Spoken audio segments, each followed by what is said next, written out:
भारतीय राज्यघटना 1950 पासून अंमलात आली। आपण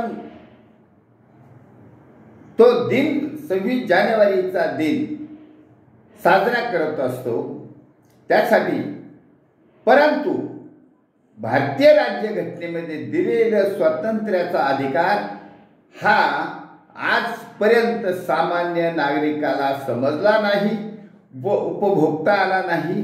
कारण ह्या राजकारणामध्ये चाललेल्या पक्षांच्या लढाया, एक गेला का दुसरा येतो, दुसरा त्याचा बाप असतो, त्याचा नंतर तिसरा येतो। ह्या लढायामुळे सामान्य माणसाला राज्यघटनेतील तरतुदीचा लाभ अद्याप मिळालेला नाही म्हणजे नाही। त्यामुळे सैनिक समाज पार्टीने हे बौद्धिक आंदोलन सुरू केलं आहे। या 70-75 वर्षामध्ये अडाणी असलेला भारतीय समाज सुशिक्षित झाला आहे। अनेक जणांनी भारतीय राज्यघटनेचा अभ्यास केला आहे, अनेक जणांनी तरतुदीचा अभ्यास केला आहे, परंतु हा जो राजकारण विषय आहे तो अडाणी अल्पशिक्षिताच्या गुंडांच्या हातात असल्यामुळे सुशिक्षित होऊनही समजत असलं तरी त्या स्वातंत्र्याच्या अधिकाराचा फायदा घेता आला नाही। याचा सगळा गोषवारा घेऊन सैनिक समाज पार्टीने हा अभ्यास केला आहे की सर्व पक्ष, सर्व नेते यांना खुर्ची सोडायला लावल्याशिवाय सामान्य माणसाला मोकळा श्वास घेता येणार नाही। मग काय केलं पाहिजे तर सामान्य माणसानेच उठाव केला पाहिजे।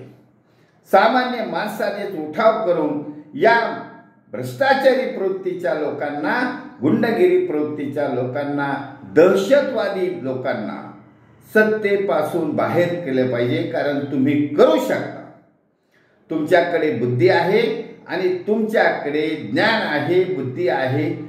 संघटन करण्याचं काम सैनिक समाज पार्टीने केलं आहे। सैनिक समाज पार्टी फक्त तुमचं संघटन करू इच्छित आहे, कारण ऑलरेडी तुम्ही लॉफुल असेंब्ली या समाजात राहता, तुम्हाला कायदा समजतो आहे, पण तुम्हाला हे बी समजतं आहे की नको त्या लोकांचं राज्य चालू आहे।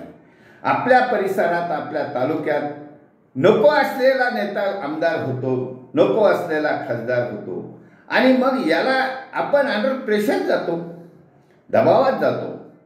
आणि आपला काही संबंध नाही, आपण सामान्य माणूस आहोत, आपला काही संबंध नाही, तरी पण दबावात जातो। आणि हे मात्र मोकळं रान सापडलं, खुर्ची याची खुर्ची त्याला, त्याची खुर्ची याला, याचा घोटाळा त्याचा घोटाळा, याने एन्काउंटर केलं त्याने एन्काउंटर केलं, असं ह्या गोष्टी आपल्या सामान्य लोकांना आवश्यक नाही, तरी पण आपण अंडर प्रेशर जातो। मग काय केलं पाहिजे? आपण सत्ता हातात घेतली पाहिजे। आपण सत्ता हातात घेण्याचा मार्ग सैनिक समाज पार्टीने तुम्हाला दिला आहे। If you are having in majority rule प्रमाणे सैनिक समाज पार्टी सामान्य माणसाचं सरकार आणण्याचं ध्येय तुमच्या पुढे ठेवलं आहे आणि तुम्हीच त्याचं अंमल घ्यायचा आहे। सामान्य माणसाने अंमल घ्यायचा आहे, कारण सामान्य माणूस हा त्या क्षेत्रात जात नाही। आमदार खासदार गुंड प्रवृत्तीचा असला तरी त्याच्या बगलला जात नाही, त्याच्याकडे काही मागणी करत नाही, परंतु दबाव मात्र त्याच्यापर्यंत इनडायरेक्टली अप्रत्यक्ष दबाव असतो आणि तो सर्व समाजावर असतो। कारण महाराष्ट्रामध्ये प्रत्येक 288 विधानसभा मध्ये जर शोध घेतला तर बहुतेक गुंड प्रवृत्तीचे, भ्रष्टाचारी प्रवृत्तीचे लोक आहेत, पैसा गोळा करणारे आहेत आणि ते गुंडगिरीचा पैसा लपवण्यासाठी सत्याचा वापर करतात। त्यामुळे हा सत्ता बदल करणं गरजेचं आहे आणि ते तुम्ही करायचं आहे, सामान्य माणसाने करायचं आहे।